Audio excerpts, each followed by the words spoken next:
Grupo Cero Televisión.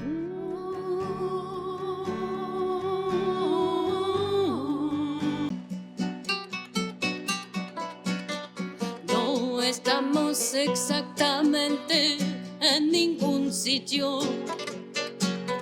Somos esos arcángeles negros que solo aparecen para enfrentarse con la muerte.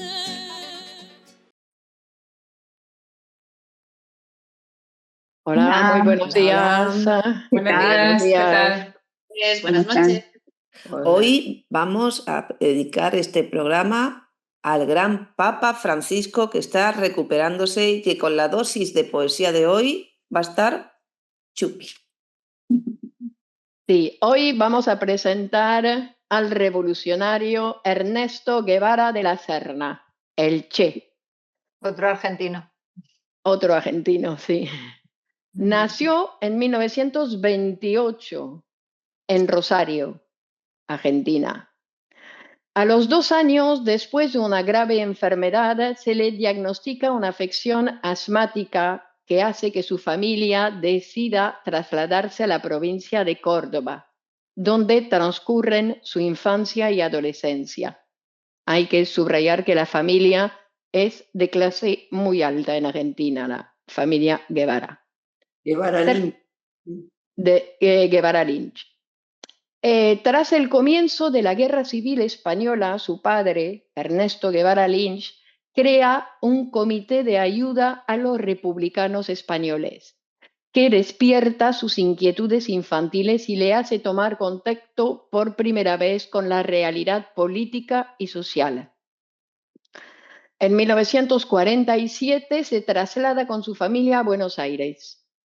Habiendo sido declarado no apto para realizar el servicio militar, Guevara ingresa en la Facultad de Medicina y comienza a interesarse por la política, aunque no milita en ningún partido. Sus padres se separan y él permanece junto a su madre y sus 3 hermanos en una vieja casona. En ese mismo año, cuando realiza su primera gran aventura, es en este mismo año, recorrer la Argentina en una bicicleta a la que añadió un pequeño motor. Luego se alistará como tripulante en barcos de la flota mercante en viajes por la costa. La motocicleta está en un museo, en el Museo Guevara. En 1951 emprende junto a su amigo el médico Alberto Granado un viaje en motocicleta. No, es esa motocicleta que está en.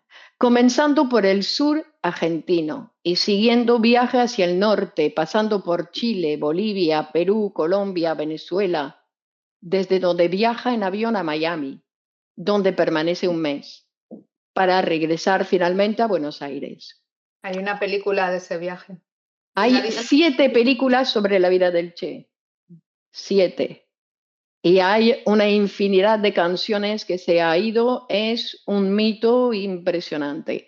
Y en Wikipedia me impresionó el desglose que hace de todos los detalles de la vida del Che Guevara. Es un héroe impresionante. La experiencia, recogida en un cuaderno y publicada recientemente como Mi primer gran viaje, es el primer contacto directo de Guevara con la realidad social latinoamericana. El contacto con las condiciones extremas en que sobrevivían los mineros chilenos y su trabajo en la leprosería peruana de San Pablo, a orillas del Amazonas.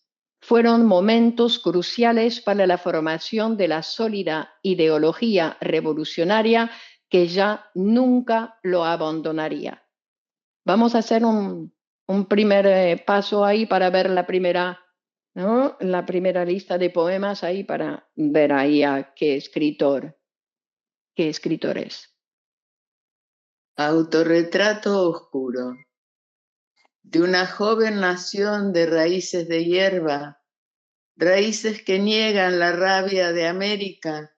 Vengo a ustedes, hermanos norteños, cargados de gritos de desaliento y de fe. Vengo a ustedes, hermanos norteños.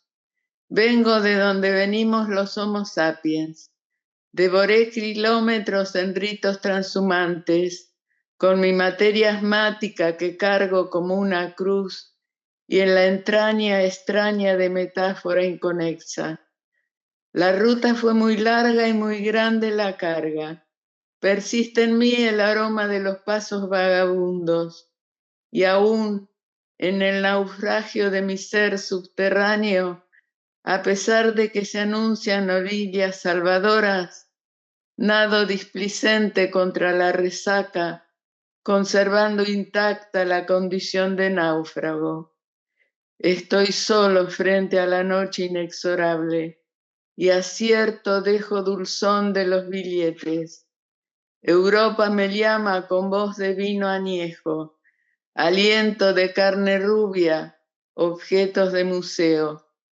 Y en la clarinada alegre de países nuevos, yo recibo de frente el impacto difuso de la canción de Marx y Engels, que Lenin ejecuta y entonan Los pueblos. los pueblos. Pueblos. Pueblos. Así, cuando este día hay un epígrafe arriba de ¿No? que a ¿Sí? ver, ¿eh? No hay nada. Otra vez siento bajo mis talones el costillar de Rocinante, vuelvo al camino y adarga al brazo. Es verdad. ¿Puedes repetirlo? Sí. Otra vez siento bajo mis talones el costillar de Rocinante, vuelvo al camino con mi adarga al brazo, que no sé lo que es adarga, Una lanza. no sé, adarga. La lanza de Don Quijote. Un escudo Un ovalado en forma de corazón. ¡Ay, qué bonito! El poema es Así cuando este día. Así cuando este día con mano temblorosa pongo mi prisma en un registro ambiguo, con el sabor extraño de fruto encajonado antes de consumar la madurez al árbol. A veces no percibo su llamado desde mi alada torre de viejo solitario, pero hay días que siento despertar al sexo y voy a la hembra a mendigar un beso, y sé entonces que jamás besaré el alma de quien no logre llamarme camarada. Sé que los perfumes de valores puros llenarán mis mentes de fecundas alas. Sé que dejaré los agnósticos placeres de copular ideas sin funciones prácticas. Sé que el día del combate a muerte, hombros del pueblo apoyarán mis hombros, que si no veo la total victoria de la causa porque lucha el pueblo, será porque caí en la brega por llevar la idea hasta un fin supremo. Lo sé con la certeza de la fe que nace quitando del plumaje el cascarón antiguo. Qué bonito. La ciencia que muestra un microscopio negro es un médico almidonado frente a una registradora. El arte, todo lo que el arte muestra, es la estéril mecánica de una leica, un indio cargado de penas y temores y también de añoranzas por aquello que fue, aunque no fuera, y cuyo retorno anhela. Una sonrisa estúpida de coca, alcohol y hambre. Un sexo vendido al peso, muy barato en América. Un recuerdo indiferente de glándulas vacías. Guatemala, que me dejaste una amplia herida en el flanco y una mujer que encuentra en sus pesares la oportunidad de succionarlas y succionarme. Un vago sentimiento de sollozo dilapidado. Y hay un hilo que une una a una las cuitas Es el grito del hombre que despierta. Lindos poemas, ¿eh? Sí, qué bonitos. Muy bueno. Tenía clarísimo. Quise llevar en la maleta el sabor fugaz de tus entrañas, y quedó en el aire, circular y cierto, el insulto a lo viril de mi esperanza. Ya me voy por caminos más largos que el recuerdo, con la hermética soledad del peregrino, pero circular y cierto, a mi costado algo marca el compás de mi destino. Cuando al final de todas las jornadas ya no tenga un futuro hecho camino, vendré a reverdecerme en tu mirada ese riñente jirón de mi destino. Me iré por caminos más largos que el recuerdo, eslabonando a dioses en el fluir del tiempo.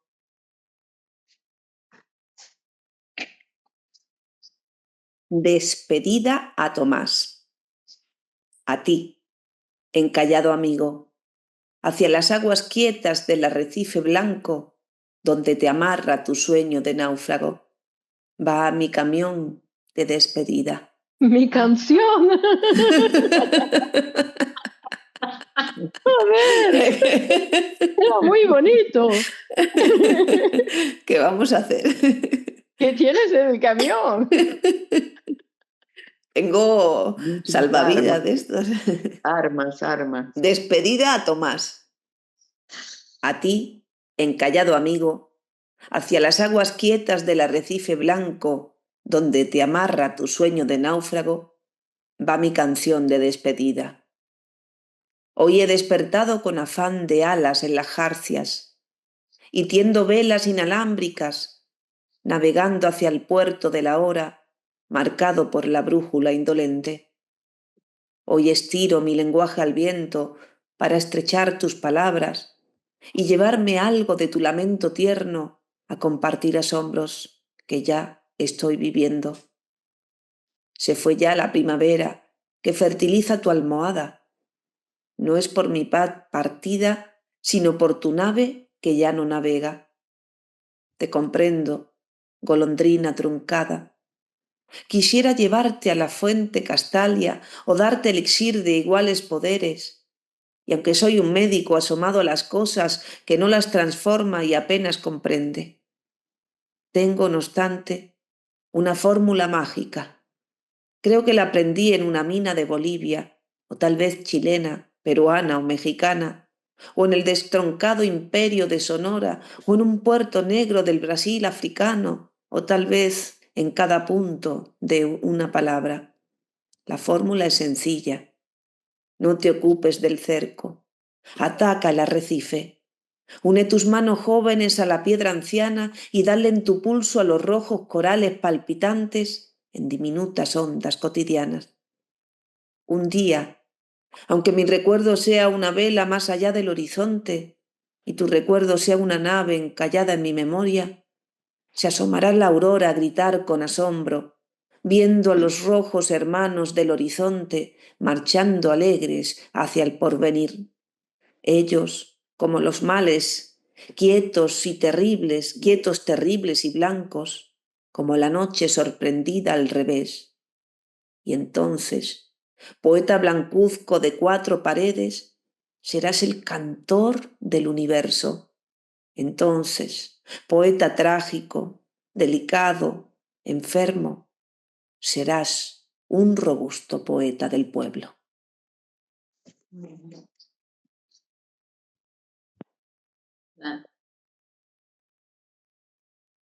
La vieja María.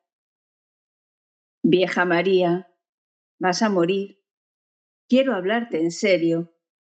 Tu vida fue un rosario completo de agonías. No hubo hombre amado, ni salud, ni dinero. Apenas el hambre para ser compartida. Quiero hablar de tu esperanza, de las 3 distintas esperanzas que tu hija fabricó sin saber cómo. Toma esta mano de hombre que parece de niño en las tuyas, pulida por el jabón amarillo. Restriega tus callos duros y los nudillos puros en la suave vergüenza de mis manos de médico. Escucha, abuela proletaria, cree en el hombre que llega, cree en el futuro que nunca verás. Ni reces al Dios inclemente que toda una vida mintió tu esperanza. Ni pidas clemencia a la muerte para ver crecer a tus caricias pardas. Los cielos son sordos y en ti manda el oscuro. Sobre todo tendrás una roja venganza, lo juro por la exacta dimensión de mis ideales. Tus nietos todos vivirán la aurora. Muere en paz, vieja luchadora. Vas a morir de vieja, vas a morir vieja María. 30 proyectos de mortaja dirán adiós con la mirada. El día de estos que te vayas. Vas a morir, vieja María. Quedarán mudas las paredes de la sala cuando la muerte se conjugue con el asma y copulen su amor en tu garganta. Esas 3 caricias construidas de bronce, la única luz que alivia tu noche, esos 3 nietos vestidos de hambre, añorarán los nudos de los dedos viejos donde siempre encontraban alguna sonrisa. Eso será todo, vieja María. Tu vida fue un rosario de flacas agonías. No hubo un hombre amado, salud, alegría. Apenas el hambre para ser compartida. Tu vida fue triste, vieja María. Cuando el anuncio de descanso eterno enturbia el dolor de tus pupilas, cuando tus manos de perpetua fregona absorban la última ingenua caricia, piensas en ellos y lloras, pobre vieja María. No, no lo hagas. No ores al Dios indolente que toda una vida mintió tu esperanza, ni pidas clemencia a la muerte. Tu vida fue horriblemente vestida de hambre. Acaba vestida de asma. Pero quiero anunciarte, en voz baja y viril de las esperanzas, la más roja y viril de las venganzas. Quiero jurarlo por la exacta dimensión de mis ideales. Toma esta mano de hombre que parece de niño entre las tuyas, pulidas por el jabón amarillo. Restriega los callos duros y los nudillos puros en la suave vergüenza de mis manos de médico. Descansa en paz, vieja María. Descansa en paz, vieja luchadora. Tus nietos todos vivirán la aurora. Lo juro.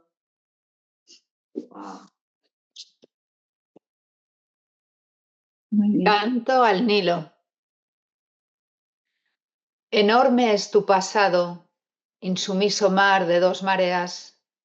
Tu sinfonía de inquietos cocodrilos dio marco al monolítico arquitecto. Las plegarias del hombre labraron su futuro a partir del concepto que aprendiste de la vida.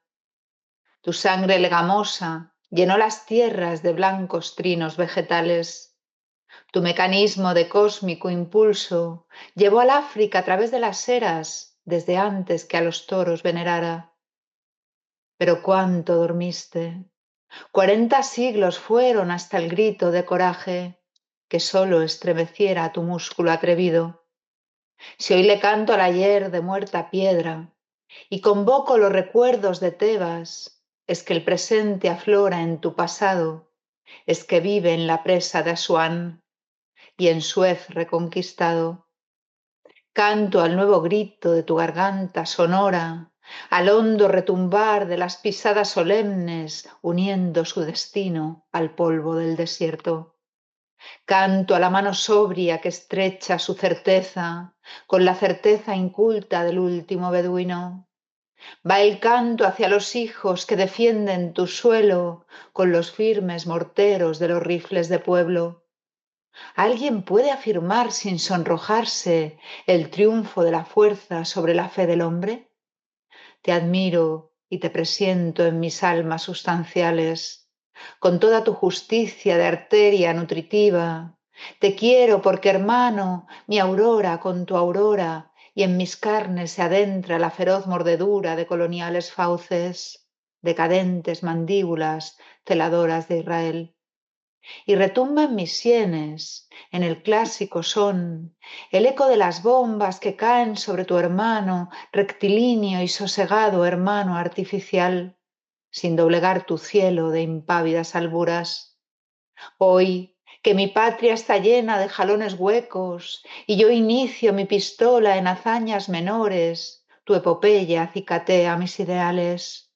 Espuela de la lucha nos recuerda, badajo de la fuerza más sublime, si tu impulso no emerge en las riberas del Plata, y es vano tu ejemplo para ahuyentar su modorra, llevaré mis pupilas cargadas de tu esperma para derramarlas sobre la tierra en derrota. Al fin, alguien puede afirmarse sin sonrojarse el triunfo de la espada sobre la fe del hombre. Alguien puede afirmar sin sonrojarse el triunfo de la espada sobre la fe del hombre. Muy bien, muy bien. Tras su retorno, termina la carrera de medicina y se gradúa en 1953 con una tesis sobre las alergias. Las alergias. Las alergias. Él era asmático, ¿no? Sí. Decide reencontrarse con Granado, quien se había quedado en Venezuela, pero antes pasa por Bolivia, atraído por la nueva experiencia del gobierno revolucionario de Paz Estenssoro. En La Paz conoce al abogado argentino Ricardo Rojo, posteriormente autor de una de sus biografías, Mi amigo el Che, con quien llega haciendo autostop a Perú y a Ecuador, donde se enteran de la noticia de la reciente revolución guatemalteca. Luego de pasar por Nicaragua, hasta donde había llegado el Che por tierra, viajan a Costa Rica, donde entra en contacto con dirigentes políticos como Rómulo Betancourt o Juan Bosch y conoce a los líderes del movimiento 26 de julio, sobrevivientes del asalto al Moncada y exiliados de Cuba. Será recién llegado a Guatemala, donde comparte la pensión con otros exiliados, cuando empieza a sentirse atraído por la situación social cubana, mientras profundiza su formación marxista. Cuando el golpista Castillo Armas invade Guatemala, Guevara solicita participar de la resistencia, pero se le niega el permiso. Trabaja en la defensa civil ayudando a las víctimas y haciendo transporte de armas. Tras caer el gobierno democrático del presidente Arbenz, el nuevo gobierno golpista de Castillo de Armas, apoyado por la United Fruit Company y el gobierno estadounidense, contrarios a las reformas iniciadas por Arbenz, desata una represión feroz y el nombre del Che figura entre los condenados a muerte. Finalmente se salva gracias a la intervención del embajador argentino en Guatemala, Sánchez Toñoso, que lo asila en la sede diplomática, pero el Che rechaza volver a Argentina y 2 meses después obtiene un salvoconducto para viajar a México. En México, gracias a su futura mujer, la exiliada peruana Hilda Gadea, con quien había coincidido en Guatemala, conoce a Raúl Castro. Empieza a participar de las reuniones del 26 de julio. En julio de 1955 llega a México Fidel Castro, liberado de la prisión de la isla de Pinos, quien designa a Guevara como médico de la expedición que se propone formar, con el objetivo de regresar a la lucha revolucionaria en Cuba. En agosto de 1955 se casa con Hilda Gadea y el 15 de febrero del 56 nace su primera hija, Hildita. Pese a las dificultades, se les confiscan las armas por orden del gobierno mexicano. Los preparativos y el entrenamiento, dirigido por un republicano español en el exilio, no cesan. La fecha de la invasión a Cuba queda fijada para el mes siguiente. Una delación les cuesta casi 2 meses de cárcel que posterga la partida, que finalmente tiene lugar el 26 de noviembre. Un viaje de 5 días en el yate Granma, que habría de coincidir con la huelga general dirigida por Frank Pais. El desembarco se retrasa y la huelga es finalmente aplastada. Finalmente se produce el desembarco de los 82 combatientes que forman la columna en la isla, sufriendo el grupo una derrota. Y Guevara recibe 2 heridas de bala sin consecuencias. La primera victoria de los guerrilleros se produce el 17 de enero de 1957. El New York Times envía a Herbert Matthews, quien mediante su informe y un reportaje a Fidel Castro gana la simpatía del público para el pequeño grupo enfrentado a un ejército muy superior en soldados y recursos. Las notas del periodista entusiasman al pueblo cubano, que colabora cada vez más con los insurgentes, mientras Guevara es ascendido por Castro a comandante. Conduce las victorias de El Hombrito y La Mesa y funda el primer periódico de la guerrilla, El Cubano Libre. En 1958, Guevara instala en La Mesa una especie de cuartel general de información con transmisiones de radio, Radio Rebelde, de los partes de guerra y propaganda revolucionaria. La guerra continúa y las fuerzas insurgentes se consolidan.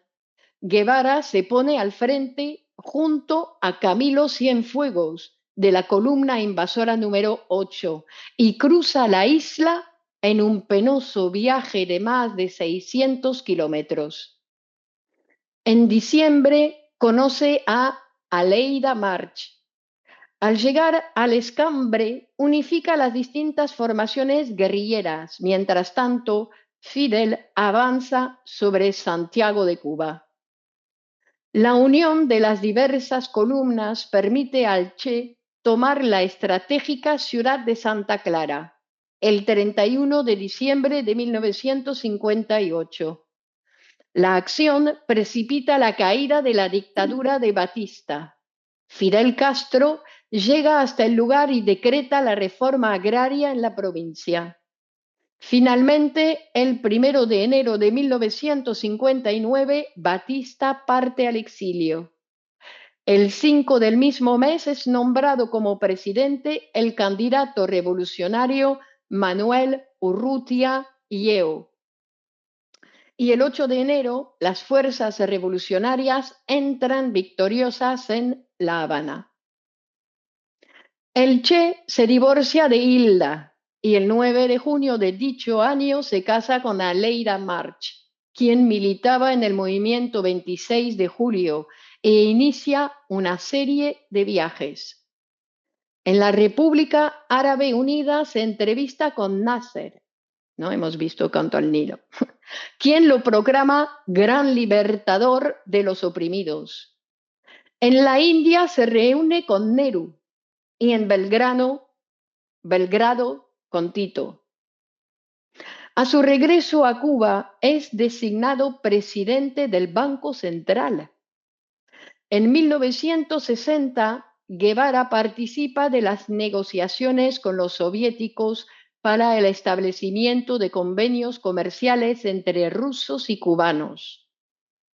En octubre de este año parte a Europa en una misión económica para dirigirse luego a China, donde se entrevista con Mao Zedong y firma con Nikita Khrushchev el Tratado de Amistad Cubano-Soviético. El 3 de enero de 1961, los Estados Unidos anuncian la ruptura de relaciones con el gobierno cubano. En febrero del mismo año, Guevara acepta ser ministro de Industria y el 17 de abril se produce la invasión de Bahía de Cochinos, Playa Girón, donde Fidel proclama el carácter socialista de la Revolución cubana.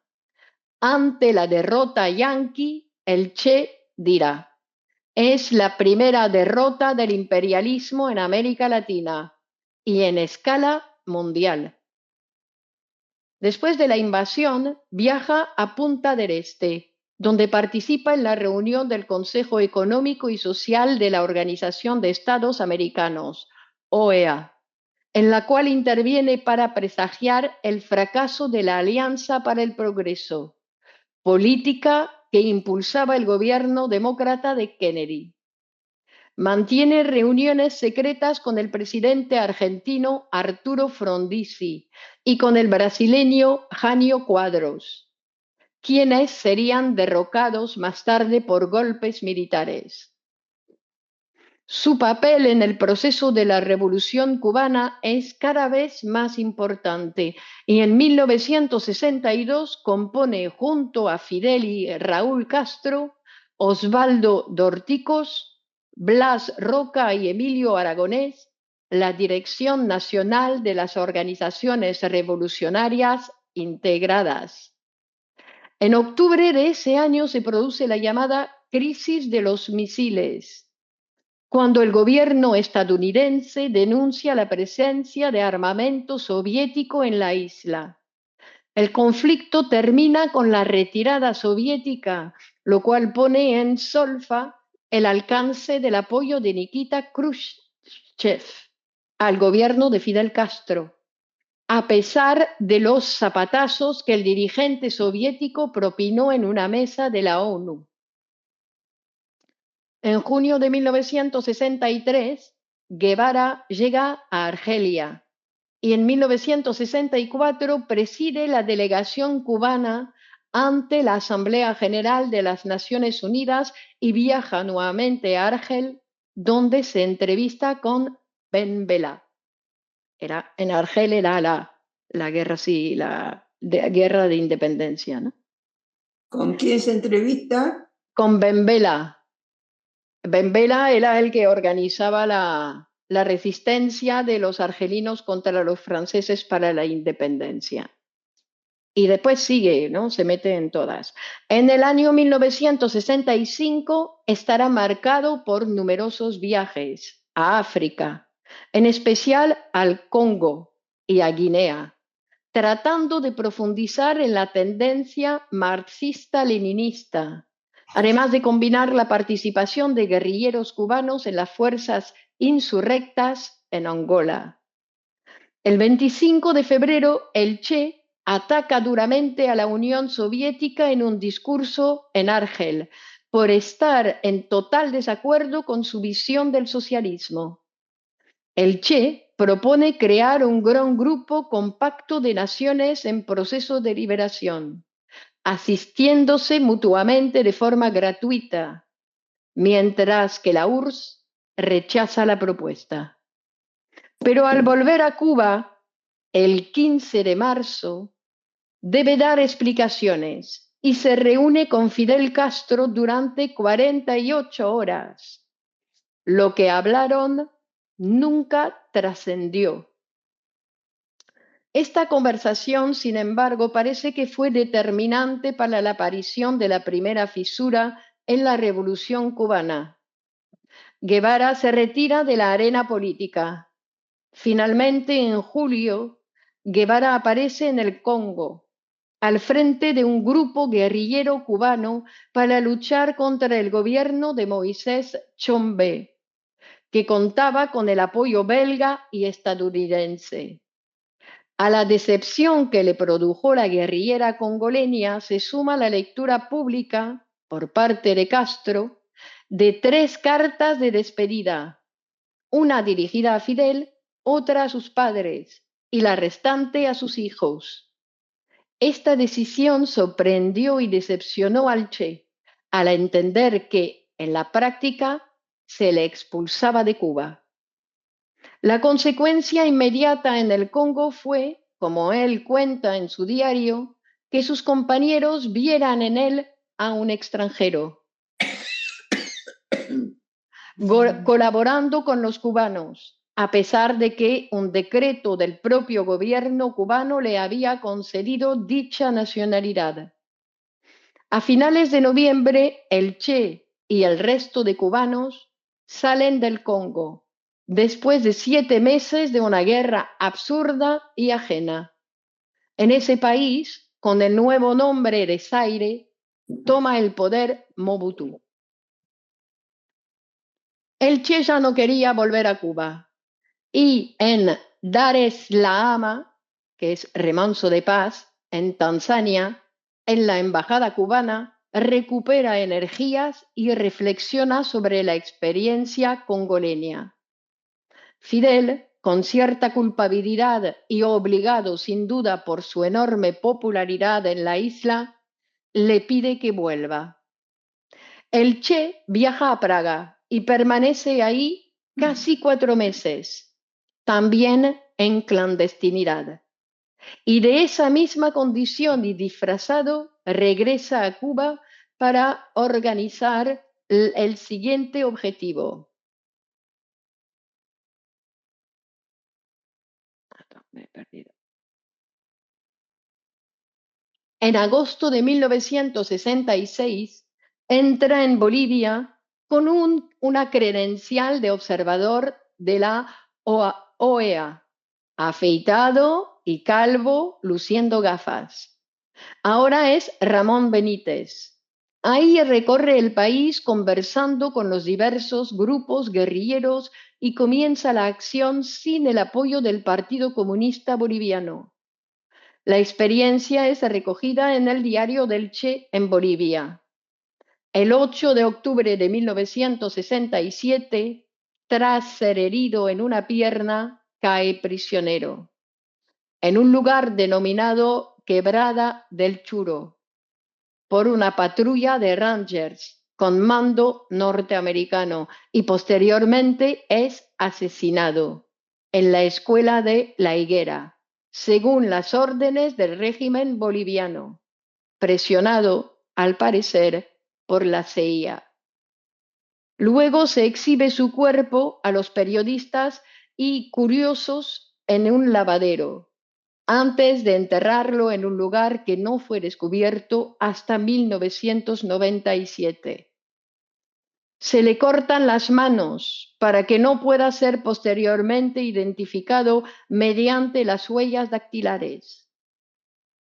Ernesto Guevara de la Serna, conocido como el Che, el apodo que recibiera de sus compañeros de guerrilla en la Sierra Maestra, entra en la historia para siempre, y su imagen recorre el mundo como un símbolo de la libertad y de la lucha contra la opresión. Su inmortal imagen, retratada por el fotógrafo cubano Alberto Corda, se comercializa en camisetas, banderas y recuerdos en ferias y tiendas del mundo entero. Pero este reduccionismo consumista no podrá ocultar a las nuevas generaciones la fuerza y el temple de un hombre que cambió la figura del revolucionario. En la carta de despedida a sus padres decía el Che: otra vez siento bajo mis talones el costillar de Rocinante. Vuelvo al camino con la adarga al brazo. Muchos me dirán aventurero, y lo soy, solo que de un tipo diferente y de los que ponen el pellejo para demostrar sus verdades. Y sobre estas palabras el escritor Víctor Montoya dice en su artículo Che, Así te recordamos, comandante, con la estrella en la boina y el porvenir en la mirada. Así le recordará la historia viva, la que no olvida, que seguirá cantando hasta siempre, comandante. Es un texto de José Miguel Jiménez. Bueno, podemos seguir con la siguiente ronda. Una lágrima hacia ti. Eso es. Ay, Guatemala, yo preparé mi sangre en batallones rojos para regarla entera sobre la tierra santa. La conservo intacta en mi purpúrea alcurnia de soldado ileso. Silencios de derrota atisban mis insomnios. Lo siento, en resabios de miel amarga, pringando mis acciones de recelo. Has caído, Guatemala. Guía, esperanza, ejemplo de América, has caído. Titán de cenizas, desintegrada imagen de la fe vencida, el polvo que la ruina anuncia en los aires grises va formando nubes. Allá en los horizontes se confunden con las nubes negras que provocan cascos de centauros, pulpos de prosapia rubia. Vienen sedientos a tu fresca savia, la tomarán a sorbos por la democracia. Mis ojos no pueden seguir siempre secos cuando están tan húmedos los de tu pueblo. El pueblo llora, Guatemala, pero cree. Llora, pero sabe que el porvenir es fiel. Por aquel que no murió en la hora del combate, ese mismo que ahora muere sin cielo por testigo. Por el que escapó a la muerte y la encontró de nuevo. Por el dolor de dejarte y el de haberte perdido. Por la enorme lágrima que llora el pueblo, por el porvenir, por ti y por mí.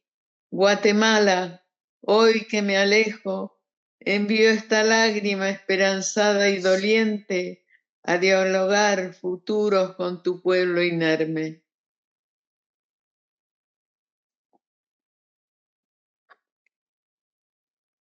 Muy bien, ahora que me he perdido. Invitación al camino. ¿Eh? Norma, te toca invitación al camino. Sí, ya, pero lo estoy buscando. Para Elena Leibat, invitación al camino. Hermana, falta mucho para llegar al triunfo. Hermana, falta mucho para llegar al triunfo. El camino es largo y el presente incierto. El mañana es nuestro. No te quedes a la vera del camino. Sacia tus pies en este polvo eterno. Conozco tu cansancio y tu desazón tan grandes. Sé que en el combate se opondrá tu sangre y sé que morirías antes que dañarla. A la reconquista ven, no a la matanza. Si desdeñas el fusil, empuña la fe. Si te falta la fe, si la fe te falla, lanza un sollozo. Si no puedes llorar, no llores, pero avanza, compañera, aunque no tengas armas y se niegue el norte. No te invito a regiones de ilusión, no habrá dioses, paraísos ni demonios, tal vez la muerte oscura sin que una cruz la marque. Ayúdanos, hermana, que no te frene el miedo. Vamos a poner en el infierno el cielo. No mires a las nubes, los pájaros o el viento. Nuestros castillos tienen raíces en el suelo. Mira el polvo. La tierra tiene la injusticia hambrienta de la esencia humana. Aquí, este mismo infierno es la esperanza. No te digo allí, detrás de la colina, no te digo allá por donde se pierde el polvo, no te digo de hoy a tantos días visto, te digo ven, dame tu mano cálida, esas que conocen mis enjuagadas lágrimas, hermana, madre, compañera, camarada. Bueno, me parece que me perdí de nuevo.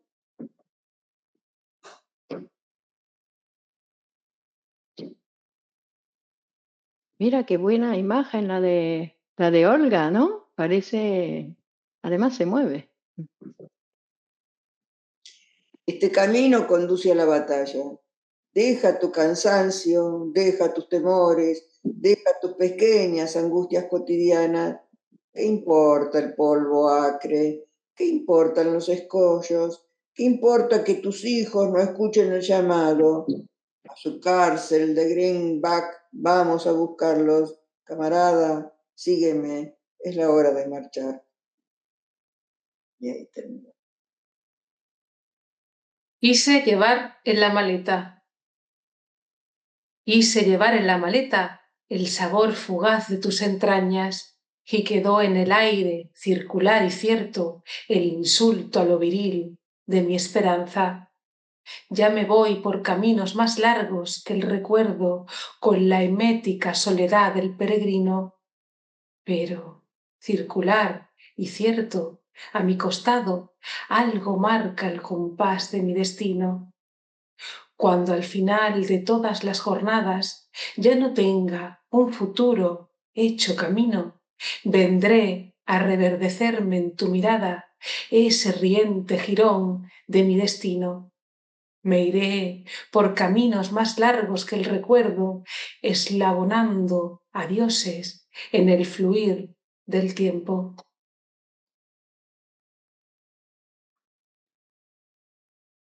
Oaxactún, dormida.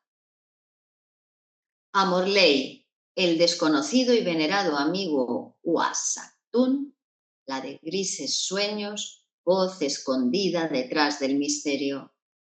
Bella durmiente de los bosques nuestros, he venido a besarte los ruedos o la verde baraña del pelo, o el aire que mide el silencio. Oaxactún, Oaxactún, yo sé que tu muerte es invento del blanco. Te dormiste cansada de andar por los siglos, compañera sola del monte infinito. Adivino el comienzo del sueño, cuando lanzaste tus glóbulos pardos, retoños del bronce, al fluir de los vientos. Oaxactún, Oaxactún, imitando en atávico gesto la dispersión que allende los mares nos enviara el asiático ancestro. Y cuando lanzaste tu grito de adiós, despidiendo al pueblo del abuelo, del alineo de Pum, Oaxactún, Oaxactún, y cuando cerraste tus ojos de templos, y cuando cruzaste tus brazos de estelas, detenidos relojes que duermen en el tiempo. Mas tu embrujada quietud y el silencio cederán al influjo de un príncipe bello que, levántate y anda, te ordene en un beso. Oaxactún, Oaxactún, ya se oye en tus sueños de siglos el trinar de aurorales alondras, anunciando el final de la noche, cuando tus nuevos retoños de bronce se bañan al sol que alumbran sus tierras. Oaxactún, Oaxactún, es el final del sueño, se anuncia el príncipe, deviene el pueblo, con pipanos y tamboriles, sembrando ejemplos rojos en el corazón de América.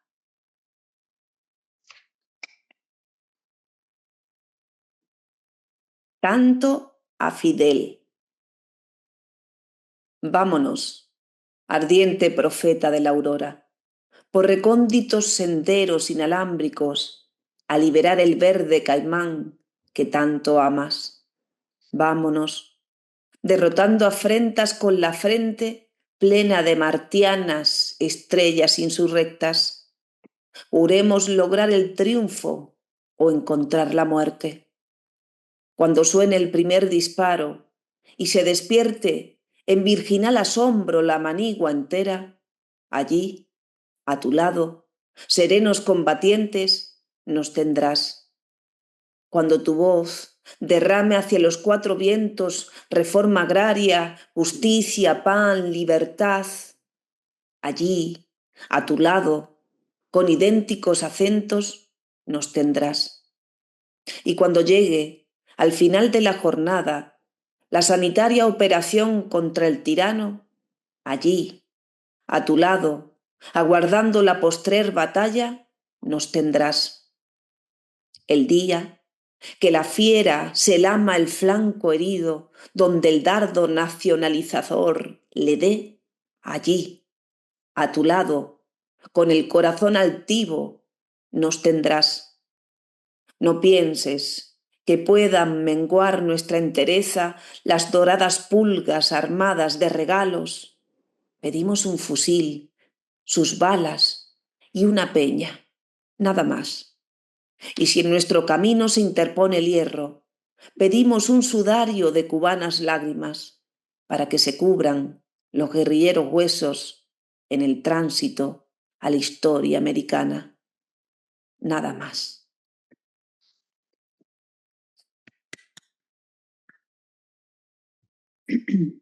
Mi única en el mundo. A hurtadillas extraje de la alacena de Hikmet este solo verso enamorado para dejarte la exacta dimensión de mi cariño.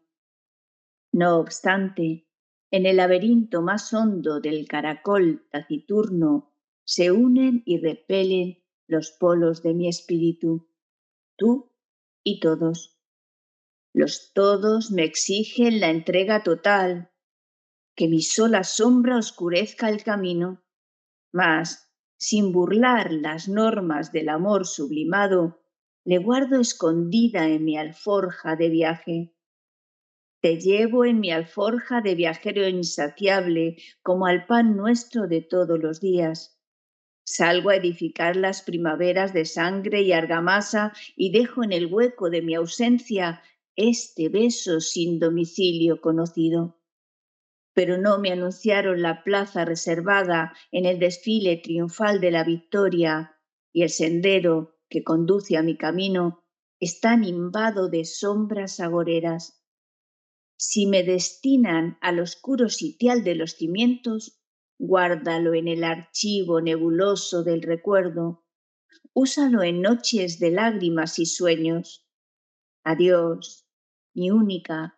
No tiembles ante el hambre de los lobos, ni en el frío estepario de la ausencia. Del lado del corazón te llevo, y juntos seguiremos hasta que la ruta se esfume.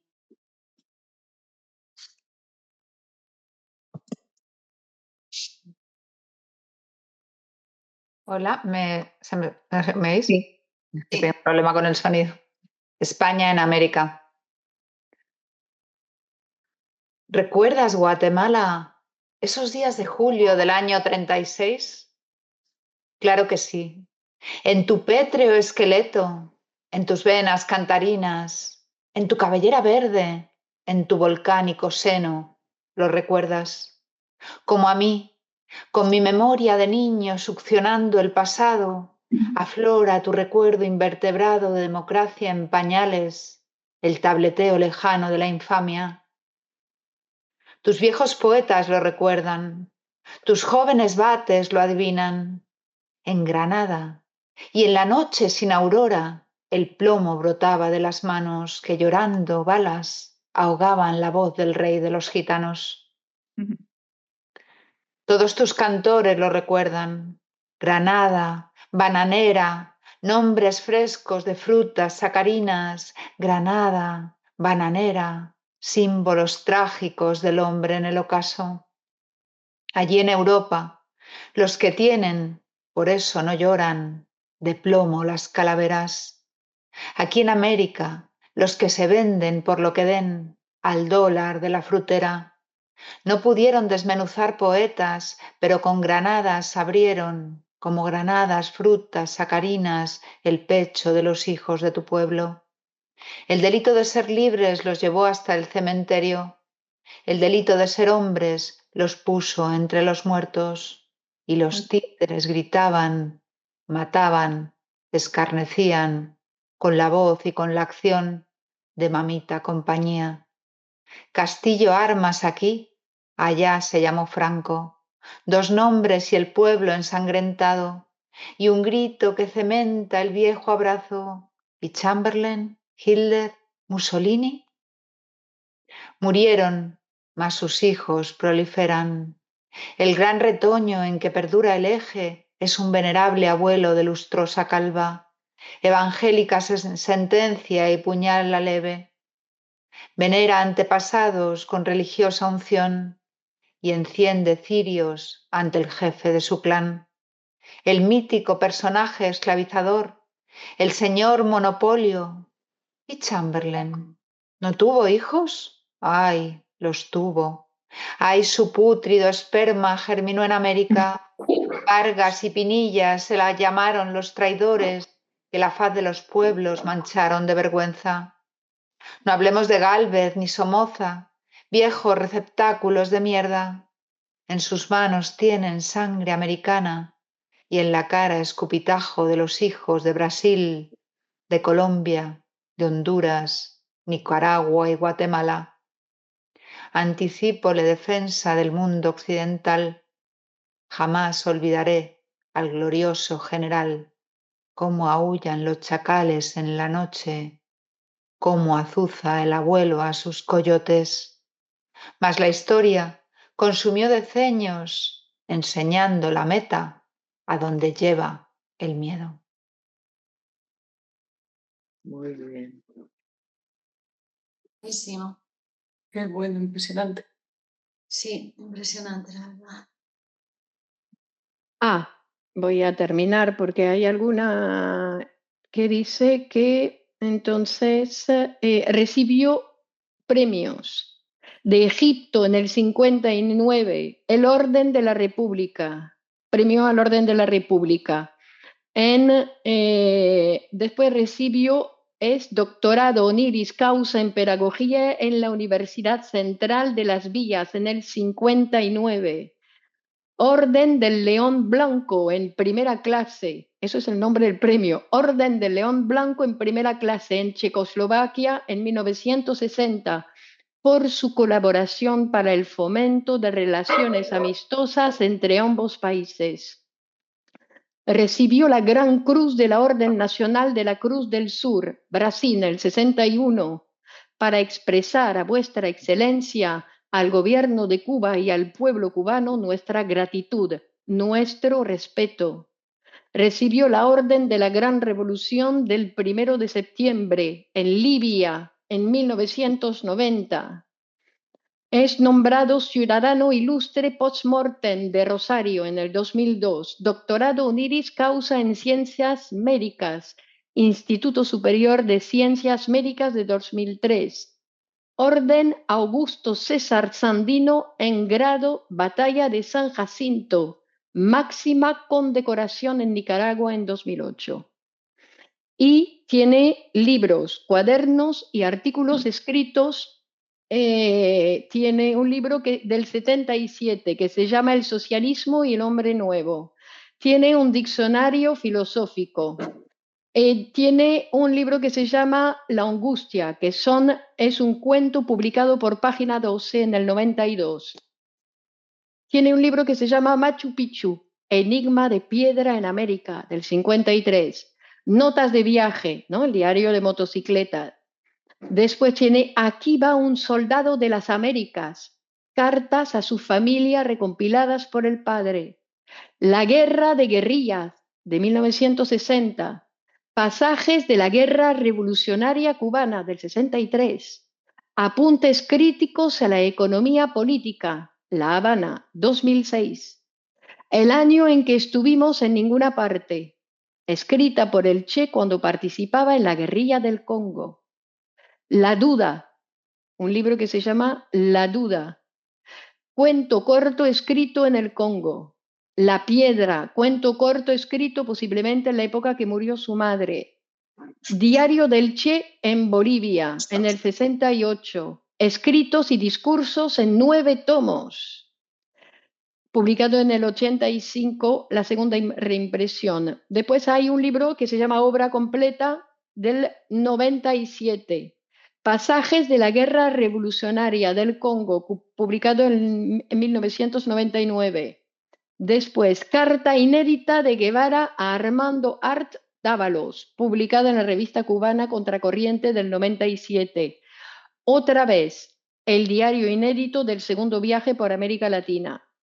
Y Diario de un combatiente, que es un inédito. Y después tiene poemas dejado por Ernesto Guevara a su esposa Aleida. Ha manifestado que solo será público cuando ella muera. Entonces dice que existe una gran cantidad de escritos, poesías y materiales inéditos de Ernesto Guevara, la mayoría de ellos en poder de su viuda, que es también la presidenta del Centro de Estudios Che Guevara. Periódicamente y de manera pautada, March Aleida ha ido liberando y publicando algunos de esos documentos, como hizo en 1999 con el Diario del Congo. La última publicación en 2012 fue una colección de textos escritos por Guevara entre su juventud y su estadía en Bolivia, bajo el título de Apuntes Filosóficos. Muy bien, muy bien. Y hay mucha información en Wikipedia, su currículum son páginas. Hacen un despliegue sobre la familia, ¿no? Que dicen que hay muchas versiones de los orígenes de la familia de Guevara Lynch.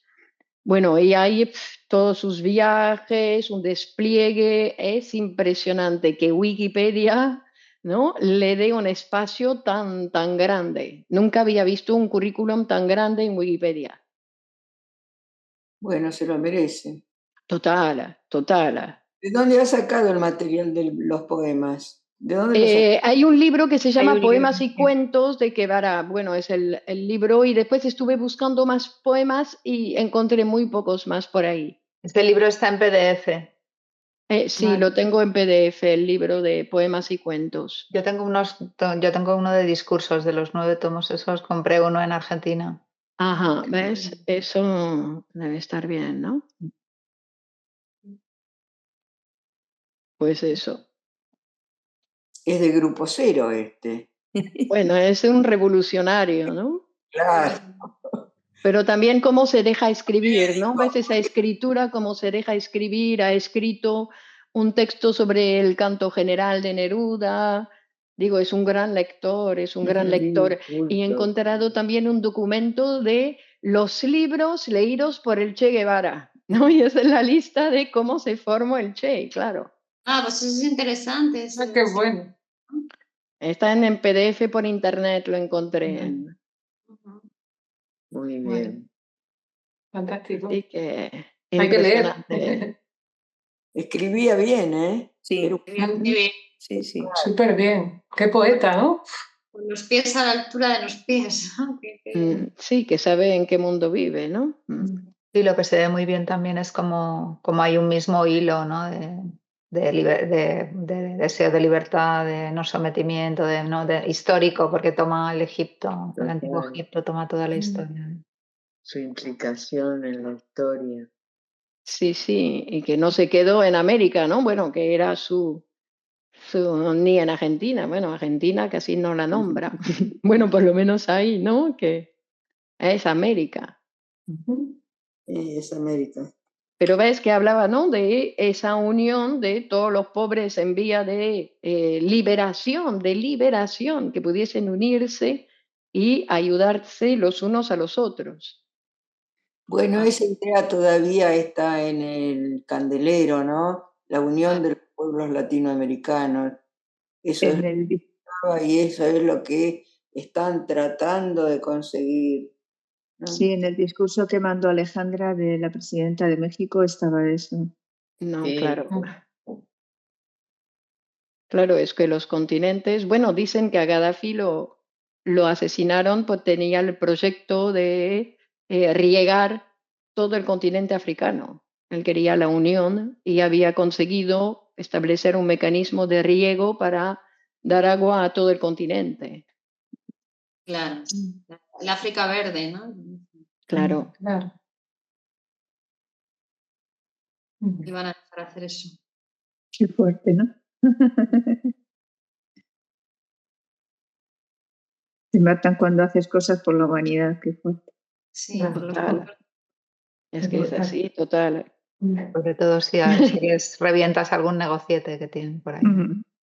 Total. Qué bueno, ¿no? Te matan cuando haces un bien por la humanidad.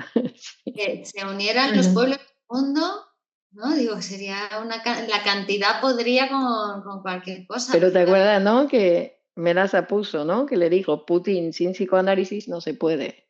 Es que esa unión solo se está- terminan siempre peleándose. La tolerancia de las diferencias. Pero también en el discurso este de la presidenta mexicana lo señala, ¿no? Que están confundidos de enemigo, que se ponen a pelearse entre ellos cuando lo que tienen es que hacer alianzas y encontrar la cuestión común, ¿no? El idioma es una de las más importantes. Y la conversación es ahí que habla el tipo de los 48 horas que Fidel pasó con Castro. Menaza había interpretado o había leído en alguna parte, ¿no? Que era... Yo creo que él lo proponía con Rusia, ¿no? Hablaba con Castro de que Cuba no podía depender siempre de las provisiones de Rusia, que tenía que hacer una reforma agraria. Y que Industrial, Fidel, Industrial, ¿no? porque además él era ministro Claro, de Industria. sí, exactamente. Y que ese era el punto de ruptura, ¿no? Sí, No eso esa fue dependencia de limosna, ¿no? Claro, eso fue la perdición de Cuba, ¿no? Quedó a merced del bloqueo americano, porque no tenía producción interna. No tiene.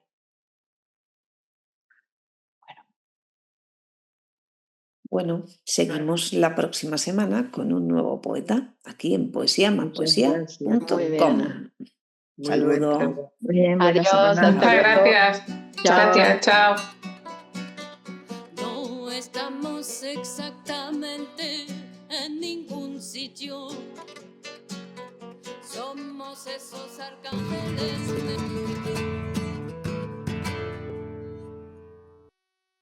Los problemas de salud mental son cada día mayores.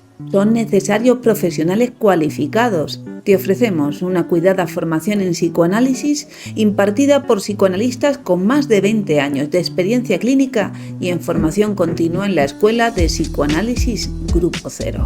Súmate a un futuro brillante. Contacta con nosotros y reserva ya tu plaza en nuestro seminario.